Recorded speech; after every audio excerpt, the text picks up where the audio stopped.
ड्रामे की स्टार्टिंग में हमें ड्रामे का फर्स्ट मेल लीड दिखाया जाता है जो सामान लाके रखता है। उसके अंकल उसे बोलते हैं कि तुम थोड़ा आराम भी किया करो।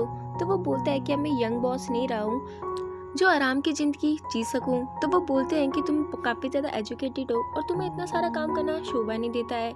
मेरी मानो तो तुम अपने ये पापा के बिजनेस को बेच भी सकते हो। तो वो कहते हैं कि नहीं, मैं इसे नहीं बेचूंगा। मेरे पापा ये मेरे हवाले करके गए हैं तो इसका ध्यान तो मैं ही रखूँगा। और अकेले जाके खाना खाना चालू कर देता है। वहीं पे समुद्र में वो खाना खाते वक्त मछलियों के लिए भी खाना डालता है।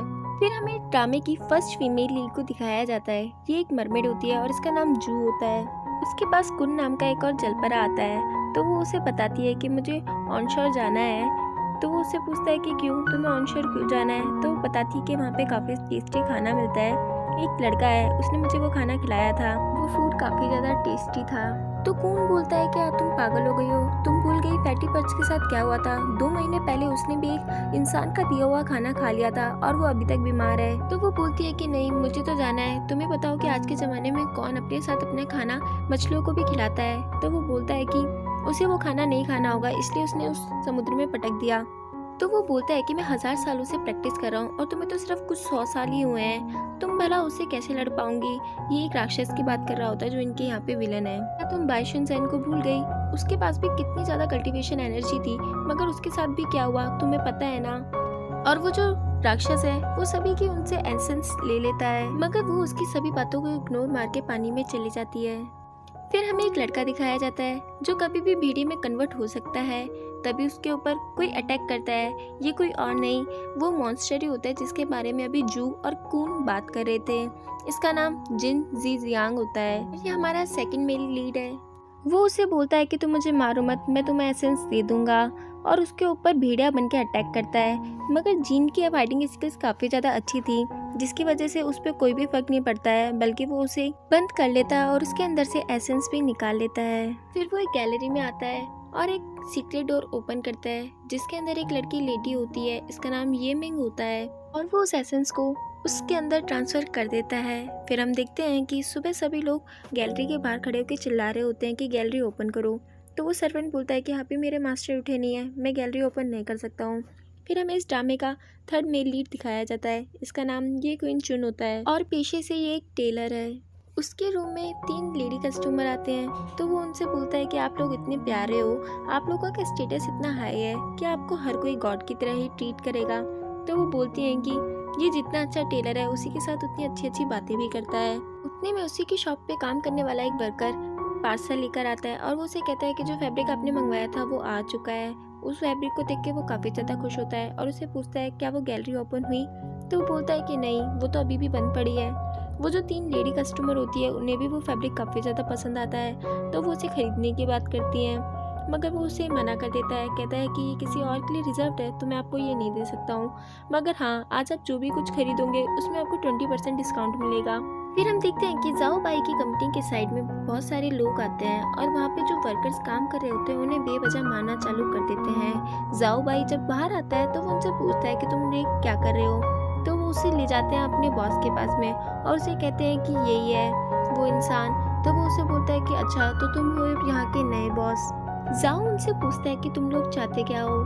तो वो उसकी शॉप का जो बैनर होता है उस पर काफ़ी ज़्यादा पानी और कचरा फेंकना चालू कर देते हैं और उसे भी परेशान करते हैं। वो उन्हें हटाने की काफ़ी ज़्यादा कोशिश करता है, मगर वो लोग नहीं हटते हैं। उतने में उसके वहाँ पे अंकल आते हैं काफ़ी सारे गिफ्ट्स लेके और उसे एक कॉइन भी देते हैं और कहते हैं कि तुम्हें जो चाहिए था वो तुम्हें मिल गया है, तो प्लीज़ इसे छोड़ दो। और वो उसके पास आता है और उसे बोलता है कि कल मुझे टाइटल डीड चाहिए, तो मैं उम्मीद करता हूँ कि तुम वो मुझे ला कर दोगे। जाओ भाई काफ़ी ज़्यादा इनोसेंट लड़का है और इसे फाइटिंग के नाम पे कुछ भी नहीं आता है। तो वो वहाँ का कचरा साफ करने लगता है। उसके अंकल उसे पीछे से बोलते हैं कि तुम इसे प्लीज़ बेच क्यों नहीं देते हो। ये सुन के वो काफ़ी ज़्यादा अंदर से टूट जाता है, क्योंकि इसके साथ अभी वैसे इतना सब कुछ हुआ था और उसके अंकल भी बार बार इसी चीज़ के पीछे पड़े हुए हैं। फिर हम देखते हैं क्वीन गैलरी की डोली पे से लांघता हुआ आता है। तो वहाँ का जो सर्वेंट होता है वो उसे बोलता है कि आपको कितनी बार बोला है कि आप दरवाजे से आया करो। तो वो उन्हें सॉरी बोल के अंदर आ जाता है और वो जिन को आवाज़ लगाता है। तभी ऊपर से जिन आता है तो वो जिन की काफ़ी ज़्यादा तारीफ़ करना चालू कर देता है। कहता है कि तुमने जो कपड़े पहने हैं वो काफ़ी ज़्यादा सुंदर लग रहे हैं। ये कपड़े हालांकि इसी ने सिले होते हैं, इसलिए ये इतनी ज़्यादा तारीफ़ कर रहा होता है। वो उसे वो फैब्रिक दिखाता है और कहता है कि ये मैंने स्पेशली तुम्हारे लिए मंगवाया है, इसके लिए मैंने काफ़ी सारे कस्टमर को भी मना कर दिया है। वहीं जिन से बोलता है कि क्या आज तुम मेरे साथ खाना खाने चलोगे, मेरे एक दोस्त ने मुझे खाने पे इनवाइट करा है, अगर तुम चाहो तो मेरे साथ चल सकते हो।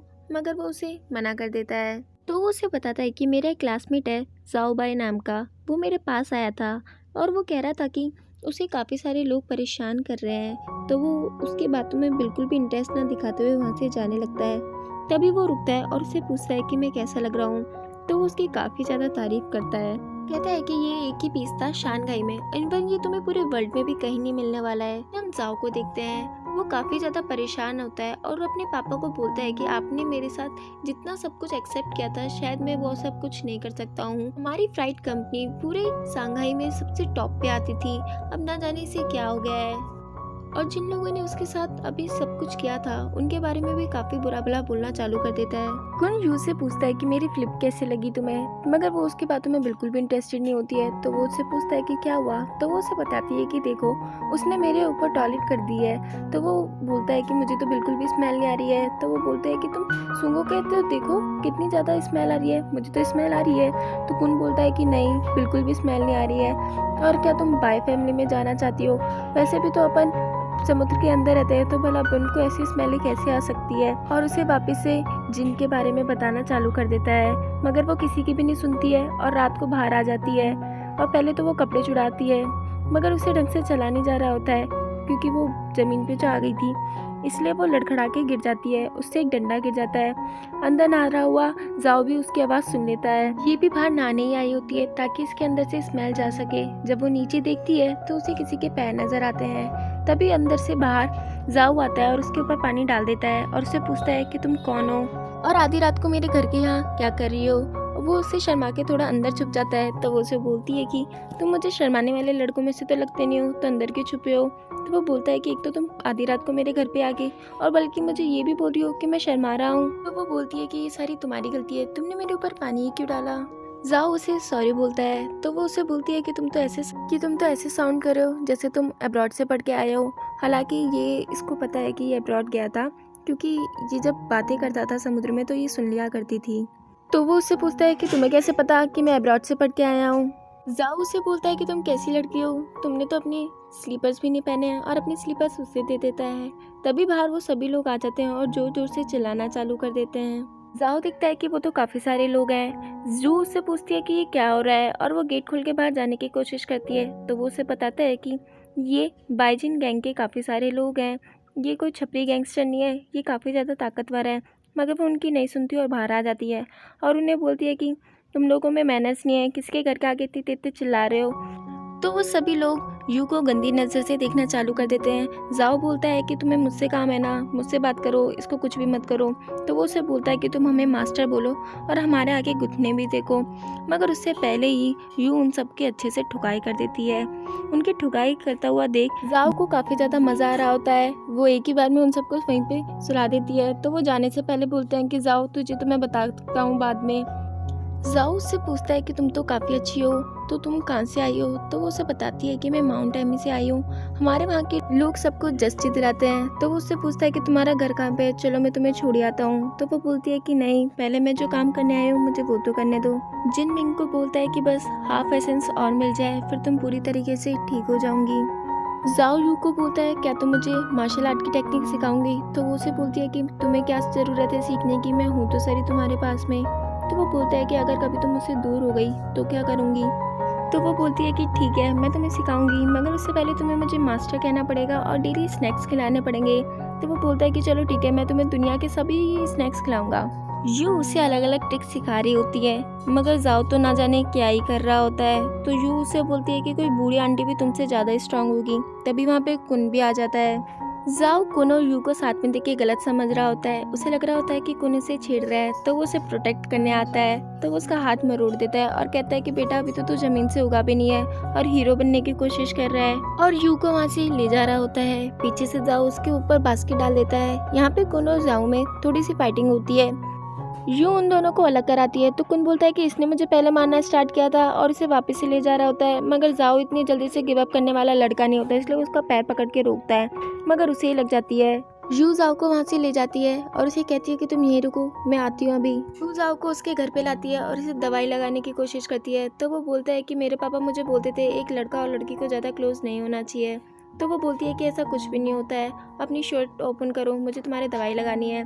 जाओ काफ़ी ज़्यादा शाई नेचर का बंदा होता है, इसलिए वो भी अपनी शर्ट चुपचाप से ओपन कर देता है। वो उसके दवाई लगाती है, उतने में वहाँ पे उसके अंकल आ जाते हैं। तो वो वहाँ से उठ के चली जाती है। उसके अंकल बोलते हैं कि तुम्हें इसे डेट कर लेना चाहिए क्योंकि ये तुम्हें हमेशा प्रोटेक्ट करती रहेगी। तो वो बोलता है कि आप कैसी बात कर रहे हो, मैं इसे डेट नहीं कर सकता हूँ, मैं मेरी वजह से इसको किसी खतरे में नहीं डाल सकता हूँ। ये सुन के यू थोड़ी सी उदास होती है और वापस से बीच साइड पे जाती है कुन से मिलने के लिए। कुन उसे सॉरी बोलता है और कहता है कि अब तुम वापस से घर चल सकती हो क्योंकि तुम्हें जो काम करना था तुमने वो कर लिया, तुम नहा भी चुकी हो और खाना भी खा चुकी हो। और उसे वापस से जिन के बारे में बताना चालू कर देता है। तो वो बोलती है कि नहीं, मैं तो अब यहाँ से तभी जाऊंगी जब मैं जाओ को पूरी अच्छी तरीके से फाइटिंग करना सिखा दूंगी। तो वो बोलता है कि तुम पागल हो गई हो, तुम उसे फाइटिंग करना सिखाऊंगी। कुन बोलता है कि मुझे लगता है कि तुम उसे पसंद करती हो। तो वो बोलती है कि नहीं, मैं उसे पसंद नहीं करती हूँ। तो वो बोलता है कि हाँ, तुम उसे पसंद करती हो। उसे काफ़ी ज़्यादा गुस्सा आ जाता है, इसलिए वो वहाँ से चली जाती है। यू अपनी ड्रेस चेंज करके आती है और उसे पूछती है कि मैं कैसी लग रही हूँ। वो तो उसे देखता ही रह जाता है। तो वो बोलती है कि ये काफ़ी ज़्यादा अनकंफर्टेबल है। उसके बाद भी वो थोड़ी सी स्मेल करता है और वो दोनों साथ में बैठ के खाना खाते हैं। यू बोलती है कि भले तुम्हें फाइटिंग स्किल्स नहीं आती है मगर तुम्हें खाना बनाना काफ़ी अच्छा आता है। जाओ बोलता है कि मैं धीरे धीरे फाइटिंग स्किल्स सीख लूँगा मगर तुम्हें भी मेरी हेल्प करनी पड़ेगी। मैं खाना बनाऊँगा और तुम बर्तन मांजोगी। उतने में वहाँ पे उसके अंकल आते हैं और वो बोलते हैं कि एक प्रॉब्लम हो गई है और इसी के साथ हमारा ये एपिसोड खत्म हो जाता है।